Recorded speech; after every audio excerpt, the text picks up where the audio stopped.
Stress fracture बोल के एक एंटिटी होती है। स्ट्रेस फ्रैक्चर का मतलब है किसी कारण से अगर ओवरलोडिंग ऑफ बोन हो उसमें फ्रैक्चर हो जाना। क्या होता है ये स्ट्रेस फ्रैक्चर, आज बात करते हैं इसके बारे में। नमस्कार दोस्तों, मैं हूं डॉक्टर दिव्यशीष, एक orthopaedic knee and joint specialist.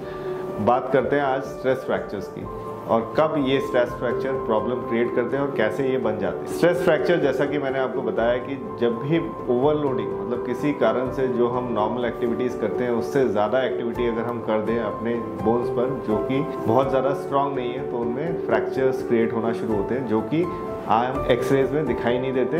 सिर्फ दबाने से उन एरियाज में सीवियर पेन होता है। जैसे सोचिए, मैं कुछ एग्जांपल देता हूँ। नंबर 1, हम लोगों ने एक रनिंग स्टार्ट की है सडनली और हम बहुत पेस पे भाग रहे हैं किसी ट्रेनिंग के लिए। जैसे आमतौर पर आर्मी की ट्रेनिंग के लिए लोग भागना शुरू करते हैं और बहुत ज़्यादा लंबे लंबे रनिंग शुरू कर देते हैं, जिसमें कि एक डेढ़ घंटा लोग डेली की प्रैक्टिस शुरू कर देते हैं बिना वार्म अप के या बिना प्रिपरेशन के। तो उन केसेस में क्या होता है, शिन बोन जो हमारी लेग की बोन है उसमें फ्रैक्चर्स आने शुरू हो जाते हैं। या ये एक और जगह पे बहुत कॉमनली होता है, फुट के 4th और 5th मेटाटार्सल बोन पर। सो ये स्ट्रेस फ्रैक्चर्स कैसे प्रेजेंट करते हैं, इन एक्टिविटीज़ के बाद जिम में भी बहुत समय ट्रेडमिल यूज करके ये वाली चीजें पेशेंट्स को हो जाती है। तो कैसे इनका डायग्नोसिस करें, जैसे पेशेंट सिम्टम्स क्या लेके आते हैं। सबसे पहले बताता हूँ कि पर्टिकुलर एरिया में, बोन के पर्टिकुलर एरिया में, लेग बोन में बहुत ज्यादा सीवियर पेन होना शुरू हो जाता है। 2-3 मिनट 5 मिनट दौड़ने के बाद ये पेन शुरू हो जाता है। या दूसरा, पेशेंट जब भी रेस्टिंग फेज में बैठता है तो बहुत ज्यादा दर्द होता है। हमें एज ए डॉक्टर क्या साइंस मिलते हैं, हम अगर बोन को प्रेस करते हैं या टच करते हैं तो पेशेंट चीखे मारने की हालत में होता है। बट अनफॉर्चुनेटली एक्सरे जब कराते हैं तो नॉर्मल होता है। तो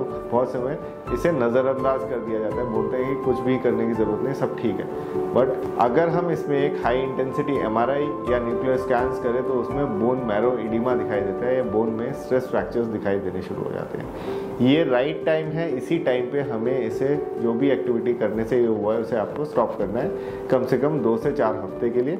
दूसरा, विटामिन डी इसका ट्रीटमेंट है। हायर डोज इंजेक्शन फॉर्म में विटामिन डी को देना, जो आपका डॉक्टर आपको बताएगा कैसे लेने की ज़रूरत है। आइस पैक, बर्फ़ की सिकाई करें, कुछ एंटी इन्फ्लेमेटरी मेडिकेशंस दें, रेस्ट एंड एलिवेशन प्लस कुछ नी की और फुट की एक्सरसाइजेस करें जिससे मसल में ब्लड सर्कुलेशन बढ़े और धीरे धीरे इनमें हीलिंग फास्ट फॉरवर्ड हो। लास्टली, अगर आपने इसका ट्रीटमेंट टाइमली नहीं लिया है तो स्ट्रेस फ्रैक्चर कंप्लीट फ्रैक्चर्स में भी बदल जाते हैं। मतलब through and through Shin bone टूट सकती है या फुट के फ्रैक्चर्स हो सकते हैं जिसमें कि प्लास्टर या सर्जरी की भी बहुत समय ज़रूरत पड़ जाती है। और ऐसे फ्रैक्चर जो स्ट्रेस फ्रैक्चर के कारण हुए हैं उनमें हीलिंग भी बहुत समय देखा गया है डिले हो जाता है। तो इसलिए स्ट्रेस फ्रैक्चर जब तक एक्सरे में नहीं दिखाई दे रहा है उसे ट्रीटमेंट टाइमली कराएं और टाइमली करा के इसको नॉन हीलिंग फ्रैक्चर्स को होने से बचाएं। तो ये बचाने वाली चीज़ है। अगर आपको इससे रिलेटेड कोई भी प्रॉब्लम है, अगर आप इससे रिलेटेड कोई भी सवाल पूछना चाहते हैं तो इस नंबर पर मुझे व्हाट्सएप पर भेजें अपनी query. Thanks for watching this video.